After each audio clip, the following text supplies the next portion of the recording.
My grandfather left me a vineyard. Not my mother. Not my sister. Me.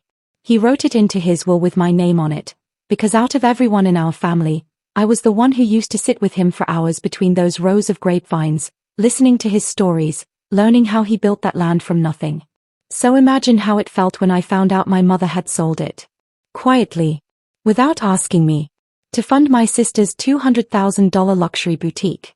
At the grand opening, my sister looked me straight in the eye, raised her glass, and said, "Thanks for investing in the daughter who deserves it."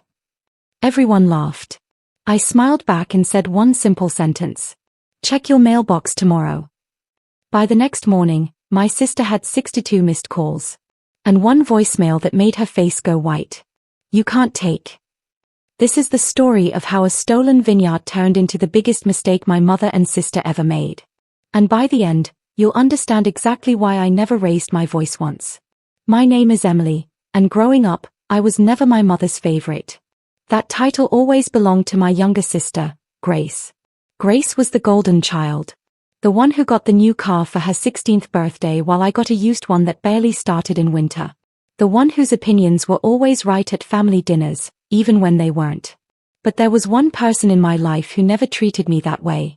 My grandfather, Robert.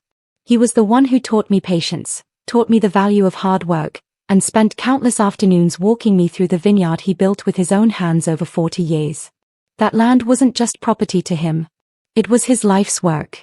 And somehow, out of his 2 daughters and 3 grandchildren, he chose to leave it to me. When he passed away 2 years ago, his will was clear. The vineyard was mine, held in a family trust with very specific legal protections that required my signature for any sale or transfer. My grandfather, ever the careful man, had made sure of that himself. I didn't touch the vineyard much after his passing. I kept the caretaker on staff, let the land continue producing the way it always had, and visited a few times a year, mostly just to feel close to him again. I trusted my family to respect that boundary. I was wrong. It started with a phone call from the vineyard's caretaker, a man named Thomas who had worked the land for over 15 years. "Emily," he said, his voice hesitant, "there are new owners walking the property today. Did you sell it?" My stomach dropped. I hadn't signed anything. I hadn't even been contacted about a sale. I made call after call until I finally reached the local county records office, and what I found made my hands shake. The vineyard had been sold 3 weeks earlier. The signature on the transfer documents was mine. Except I never signed it. It didn't take long to trace back what happened. My mother, using old power of attorney documents from years earlier, documents I had signed when I was traveling overseas for work and needed someone to manage minor affairs temporarily, had used that outdated authority to push through the sale without my knowledge. And the money? Every last cent had gone straight into funding my sister Grace's brand new luxury boutique downtown. $200,000, used to build out the store, stock designer inventory, and throw an extravagant grand opening party. When I confronted my mother over the phone, she didn't even apologize. "You barely used that land anyway," she said. "Your sister needed a real opportunity. This was for the family." For the family. As if stealing from one daughter to hand it to another was somehow generous. I hung up the phone that day with a decision already forming in my mind. I wasn't going to yell. I wasn't going to beg them to fix it. I was going to let the law do the talking. I decided to attend the boutique's grand opening. Not to make a scene. Not to cause a public argument. I went because I needed to see it with my own eyes, and because deep down, some small part of me still hoped my sister would show even a flicker of guilt. She didn't. The store was beautiful, I'll admit that. Marble floors, designer displays, champagne flowing for the guests. My mother stood beside Grace the entire evening, glowing with pride, introducing her to every guest as if she had built the business herself through hard work and sacrifice.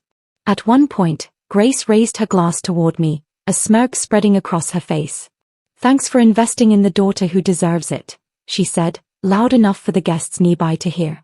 A few people chuckled awkwardly. Others simply looked away, unsure how to react. I could have exploded right there. I could have told every guest in that room exactly how this store was funded, and watched the humiliation spread across my sister's face in real time. But that's not who I am.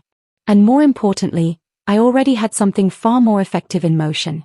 I smiled at her, calm and steady, and said the only thing that felt necessary in that moment. Check your mailbox tomorrow. She rolled her eyes, clearly assuming it was an empty threat from her older, less successful sister. My mother laughed along with her, already turning back to her guests. Neither of them had any idea what was already sitting in a legal envelope, ready to be delivered first thing in the morning. Here's what my mother and sister didn't know. The moment I discovered the fraudulent sale, I didn't waste a single day. I hired a real estate attorney who specialized in property fraud and trust violations. I explained everything: the outdated power of attorney, the forged signature, the trust protections my grandfather had specifically built to prevent exactly this situation. My attorney confirmed what I suspected. The sale was not just improper, it was legally void from the start. Because the Vineyard was protected under an irrevocable trust requiring my direct signature, the transfer could be reversed entirely, and the buyers, who had unknowingly purchased stolen property, were entitled to a full refund from whoever orchestrated the fraudulent sale. That meant my mother. We filed the necessary legal notices quietly over the following weeks. A formal reversal of the property transfer. A fraud claim against my mother personally. And because the $200,000 used to fund Grace's boutique was directly traceable to the fraudulent sale, that money became subject to immediate legal recovery as well. My attorney arranged for all of this to be formally delivered the morning after the grand opening. Certified letters to my mother.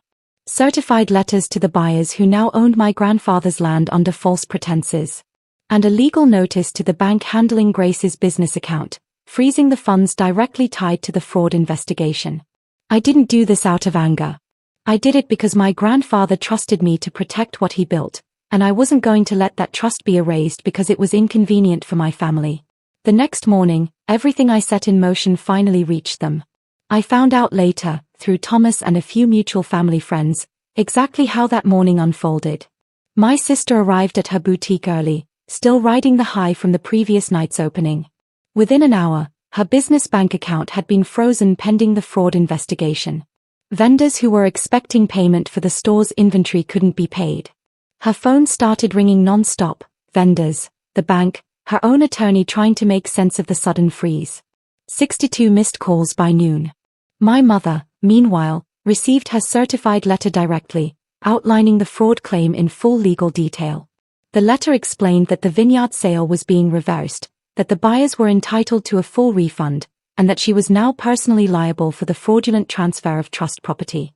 Grace called me in a panic that afternoon, her voice shaking as she left a voicemail I still have saved. "Emily, you can't take the store away from me. This isn't fair. Mom said this was fine, she said it was handled. But it was never fine. And it was never handled, not legally, not honestly." Within days, the Vineyard sale was officially reversed by the court, and ownership returned fully to me, exactly the way my grandfather intended. The buyers received their refund directly from my mother's personal assets, since she was found solely responsible for orchestrating the fraudulent transfer. Grace's boutique, unable to recover from the frozen funds and mounting vendor debts, closed within 2 months. I never once raised my voice. I never screamed or demanded an apology. I simply let the truth, and the law, do exactly what they were designed to do.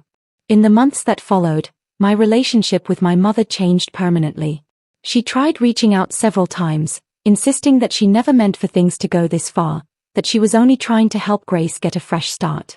I told her the truth, calmly and clearly. Helping one daughter should never come at the cost of stealing from another. And real family doesn't need to forge someone's signature to justify what they've already decided to do. Grace and I haven't spoken much since the boutique closed. I don't feel guilt over it, though. I gave her every opportunity to acknowledge what happened honestly, even that night at the grand opening. She chose mockery instead. The Vineyard is fully mine again now, protected even more carefully than before. I spend more time there these days than I ever did previously, walking the same rows my grandfather once walked with me, feeling closer to him with every visit. Thomas still manages the land, and under his care, the Vineyard has actually grown stronger than it was before all of this happened. Sometimes I think my grandfather would be proud, not just that I protected what he built, but that I did it the right way, without losing myself in anger along the way. Looking back, I don't regret staying calm that night at the boutique. I don't regret waiting for the law to speak instead of raising my voice in a room full of strangers. Some people believe revenge has to be loud to be powerful. But the quietest actions are often the ones that leave the deepest mark. My mother and sister assumed that because I didn't yell, because I didn't fight back in the moment, that I had simply accepted what they had done. They mistook my patience for weakness. They learned, far too late, that patience and preparation can be far more powerful than anger ever could be. If someone in your life has ever taken something that was rightfully yours and tried to justify it by saying it was for the family or for the greater good, remember this. Real respect doesn't require someone else's sacrifice without their consent. And sometimes, the most powerful response isn't a scene in the moment. It's simply saying, check your mailbox tomorrow, and letting the truth handle the rest. If this story resonated with you, let me know in the comments below. And if you've ever had a moment where quiet action spoke louder than any argument ever could, I'd love to hear your story too.